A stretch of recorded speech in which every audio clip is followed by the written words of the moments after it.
Greetings. My name is Peter Cook. I'm the Executive Director of the New York State Council of Churches. We were founded in 1893, and we represent 9 denominations and 7,500 churches across the state of New York. And we're pleased to be here today to advocate for our poor and middle-class friends, the disenfranchised, as we seek to advocate for the strengthening of our social fabric and the social safety net, while also holding off on tax cuts, but actually looking for ways to raise revenue as a way to offset the threats that are coming to us from Washington. I am going to begin with housing, but we're covering 5 issues today: housing, immigration, criminal justice reform, environmental justice, and taxes and taxation. So we're going to get right to it.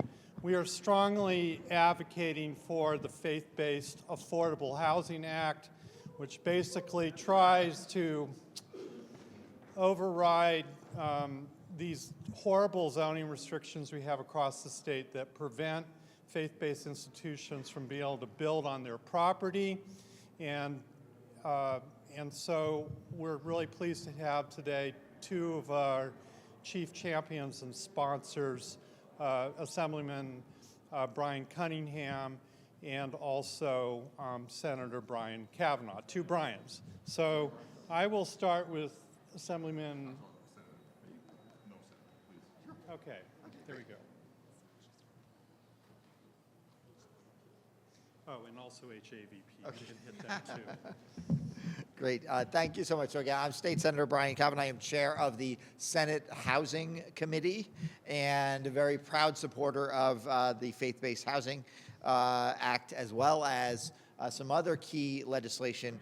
You know, it's great to have the churches and our interfaith communities represented at our Senate, the joint budget hearing last week, to talk about the critical need to make investments in all of our communities across the state.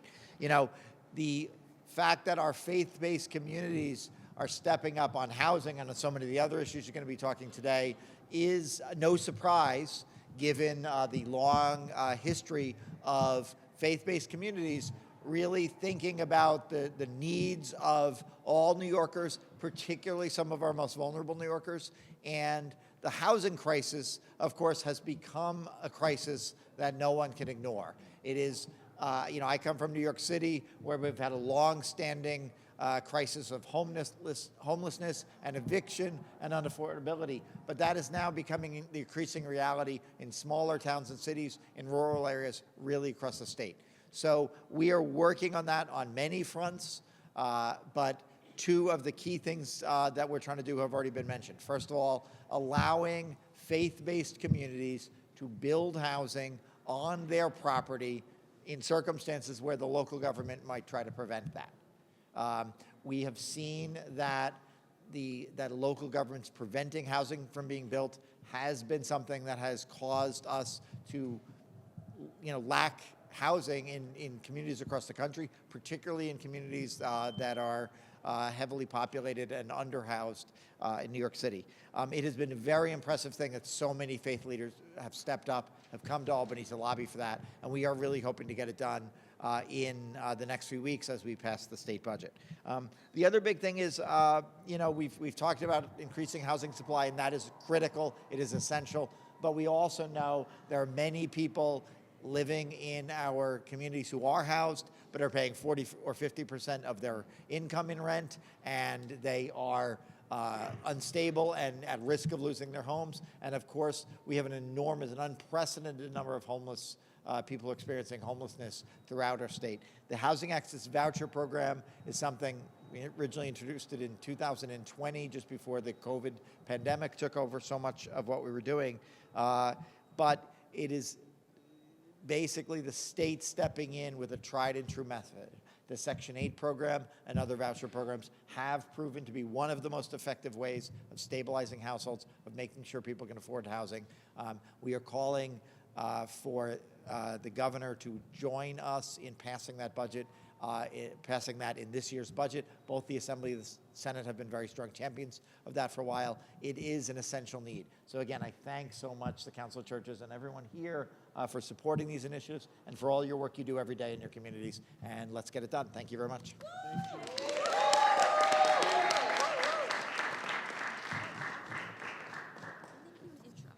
So I'm going to introduce the next speaker. He is Assemblyman Brian Cunningham, the co-sponsor of the Faith-Based Affordable Housing Act in the Assembly, but also an extraordinary representative who has many bills on criminal justice, women's health, you name it. Thank you, and welcome, Brian Cunningham.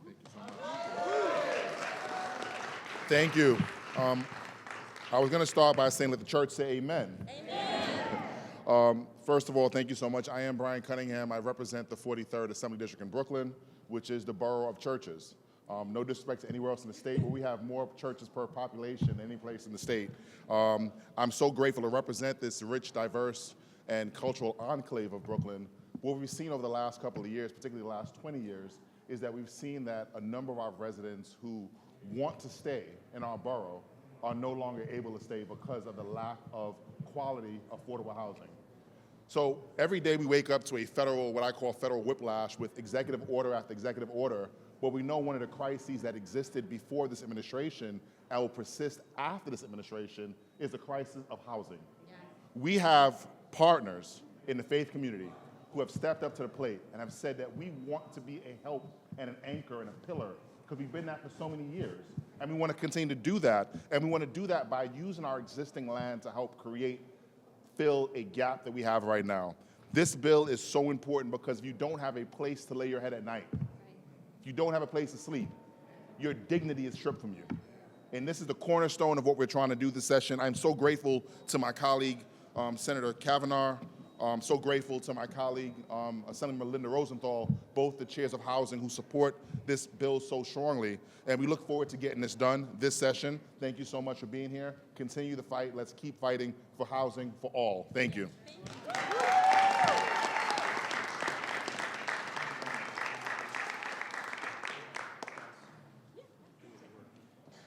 like to... Oh, go ahead. Our next speaker is actually going to be an example of why we support the Faith-Based Affordable Housing Act. First, I'll introduce myself and walk it back a little bit. I'm Rashida. I'm the Deputy Executive Director of the New York State Council of Churches, and also the project manager for the Interfaith Affordable Housing Collaborative.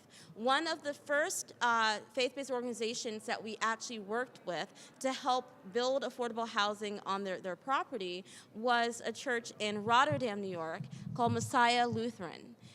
The congregation has been committed to building affordable housing on their properties, and we have with us actually the Reverend Dustin Longmire, who is here, who would be able to speak. I didn't know I was talking today, but put faith in housing. I gotta hear you put faith in housing. One more time, put faith in housing. Here's the deal. In our town of Rotterdam, New York, where so many of our seniors and our veterans are trying to stay in the town where they grew up, trying to live in the town where they have put down roots for decades, they can no longer afford to live in their municipality. That ain't right. And the faith community is trying to respond, and we want to provide 65 units of affordable housing right in our local town, right in a town center, in a way that would redevelop and sort of build a main street for the little town of Rotterdam, New York. And for years, Messiah Lutheran Church, since 2020, since the darkest days of the pandemic, we had been working on a plan in line with the comprehensive plan for our town to build a 3-story building that would provide a brand new community center and 2 stories of affordable housing above it, 65 units. We had a couple meetings with our 3 years later after we went through all the careful due diligence to found a good developer, so on and so forth. 3 years after that, we went to our town board supervisor and deputy supervisor. They smile at us. They told us that our idea was fantastic, just made a couple little tweaks. And then behind our back, they downzoned our property, taking away over $1 million of property value that we could have invested back into our local community and prevented us from building affordable housing. That ain't right. That ain't right. So here's the deal. The Faith-Based Affordable Housing Act, we often talk about how it will affect New York City, but it will affect everyone across the state. Our entire state is in an affordable housing crisis. Faith communities across our state want to respond, and that is why we need both the Assembly and the Senate to make sure in their one-house budgets that the Faith-Based Affordable Housing Act is reflected. We need this bill passed today. We need this, or this week, it's a couple of weeks. We need this bill in this year's legislative session. We need to put faith in housing. Put faith in housing! Thank you so much.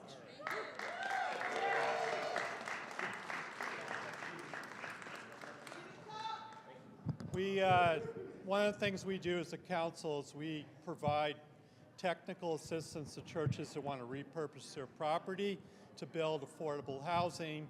And we're having a housing summit June 18th in New York City where you can all learn how to do that. So I think taxes next. Yeah, I see Ron. So as you all know, Washington, D.C. is having a few issues. And one of their issues is they want to actually cut taxes for the wealthiest while totally dismantling our social safety net. And we need to push back here in New York. And to help us do that, we have two people, Ron Deutsch, who is the head of New Yorkers for Fiscal Fairness, and Maurice Larry, who's from Seiu, who's going to talk about stopping the bleeding on Medicaid. All right, thank you.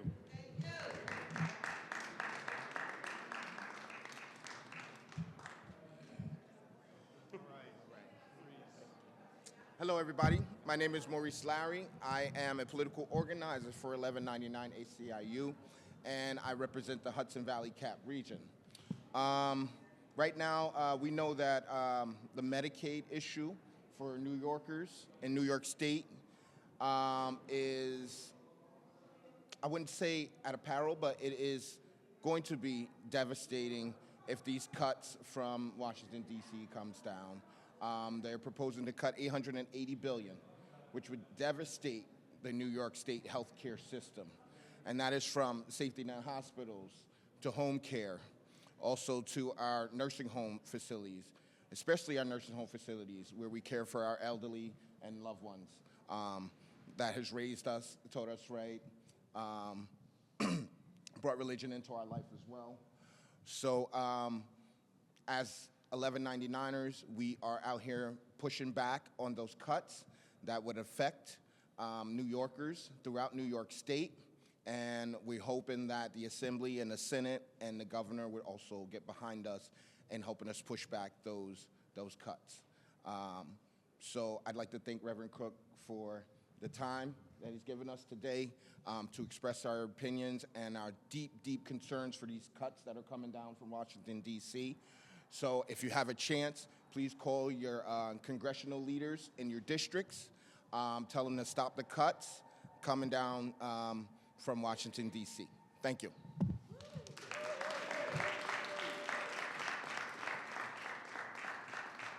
And Maurice is one of our biggest champions, and SEIU 1199, we are so grateful to you for all of your advocacy to stop the bleeding and actually invest in our social safety net, which is what we need to do.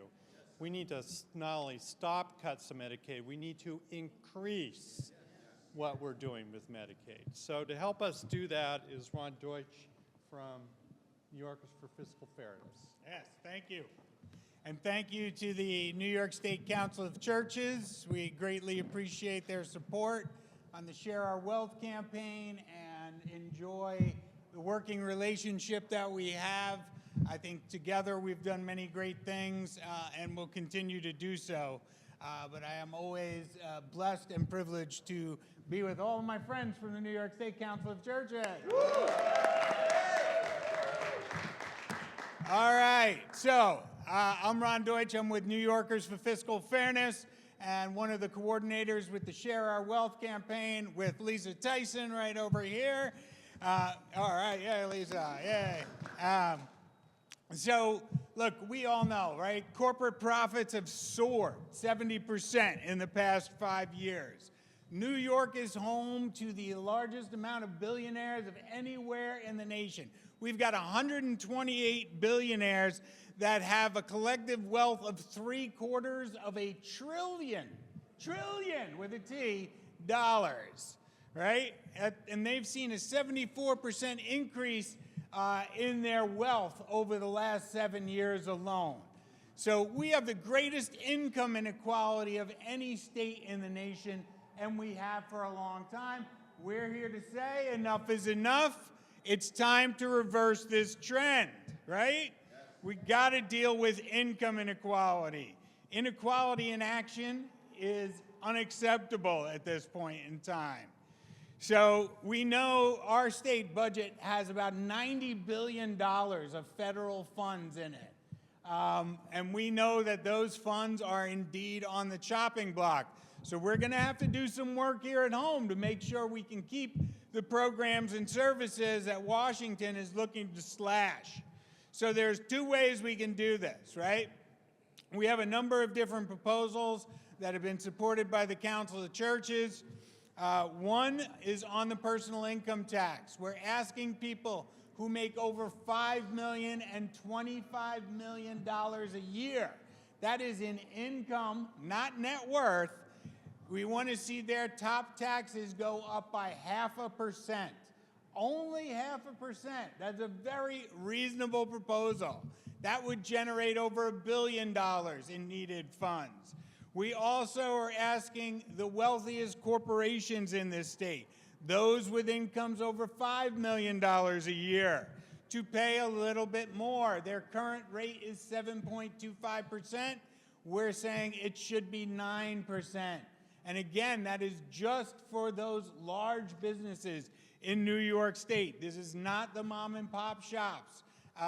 You don't have to worry about small business being impacted by this.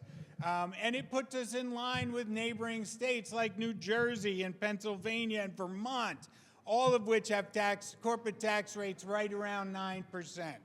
So we have to also remember that about 75% of the corporate tax revenue in this state comes from the top 500 corporations in this state, which again are doing exceptionally well.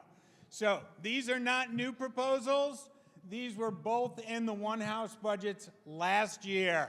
So the Assembly and Senate have already supported these. So we want to make sure they get in again, and we want to see them in the one House budgets next week when they come out. The other thing we need to do, and I'll be quick, I'm sorry, I'm going on too long, is that we need to reform IDAs, right? What the heck is an IDA? It's called Industrial Development Agencies. They basically provide our tax dollars, our local tax dollars for schools and local governments. They allow corporations to come and not pay those taxes. So while the rest of us are paying for it, companies like Amazon get a complete free ride.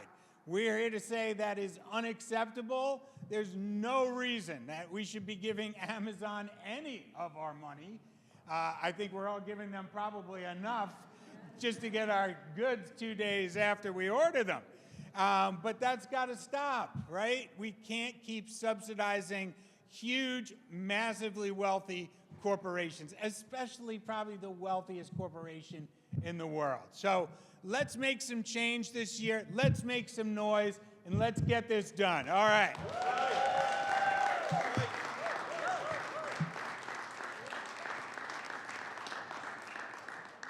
Thank you, Ron. You're always a stalwart fighter for the people, for what's right, for taxation fairness. And circling back around housing, because it is such a critical issue, we thank Senator Brian Kavanagh and Assemblyman Brian Cunningham for being here today.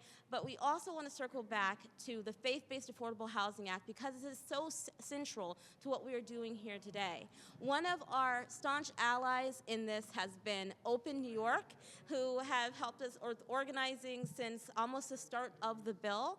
And I want to bring up Asia Thomas with the Open New York to speak a little bit more about the foundation. Hello. My name is Asia Thomas. I'm the Director of Organizing at Open New York. We are here today to support the Faith-Based Affordable Housing Act. Every day we hear from faith leaders, housing advocates, and everyday New Yorkers that there's just not enough housing. Not only is there not enough housing, there's not enough affordable housing. There's not enough affordable housing in their neighborhoods to stay in their neighborhoods. A lot of New Yorkers are moving out of New York. They're tired of the rent hikes. They're tired of doubling up with family. They're tired of no options. The Faith-Based Affordable Housing Act gives community options that they haven't had before. We trust our faith leaders to feed us. We trust our faith leaders to give us our daily service. Why not trust our faith leaders to do the same thing they've already been doing, which is house, serve, and to serve their community for many years? We want to thank these faith leaders for their tireless efforts across the state to not only support the faith-based housing bill, but also support those communities who are in desperate need. Again, we talk to advocates across the state, and we hear the same thing, that they can't afford to live here because there's just not enough housing. And so today we want to make sure that faith leaders, advocates, and elected officials know that we are here with a really strong message to say that you not only need to support the Faith-Based Affordable Housing Act, but that you need to support communities, support everyday New Yorkers, support the teachers, the nurses, the firemen, the firefighters, the veterans, support the advocates, right? You need to support the everyday New Yorkers so that we have a chance to stay in areas that we want to live, grow, and support, and have already invested our time and money in. So today, let's say, put faith in housing. Put faith in housing. Put faith in housing. Put faith in housing. Put faith in housing. Put faith in housing. Thank you, Asia. Thank you, Open New York. And again, we just want to emphasize, just get the bill into the one house on the Assembly and the Senate and work it out. Not stop the nonsense. Just put it in the one house. Amen. Okay. Next, we have the Reverend Paul Fleck, who will speak to us about immigration policy.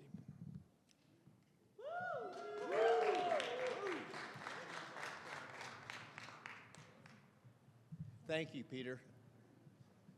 Two of the priorities of the New York State Council of Churches, three priorities of the New York State Council of Churches. One is to pass the Access to Representation Act. Many New Yorkers do not know that our immigrant siblings do not have access to representation in deportation proceedings, and they could be sent back to their countries of origin where they could face persecution and sometimes even death for merely practicing their religion,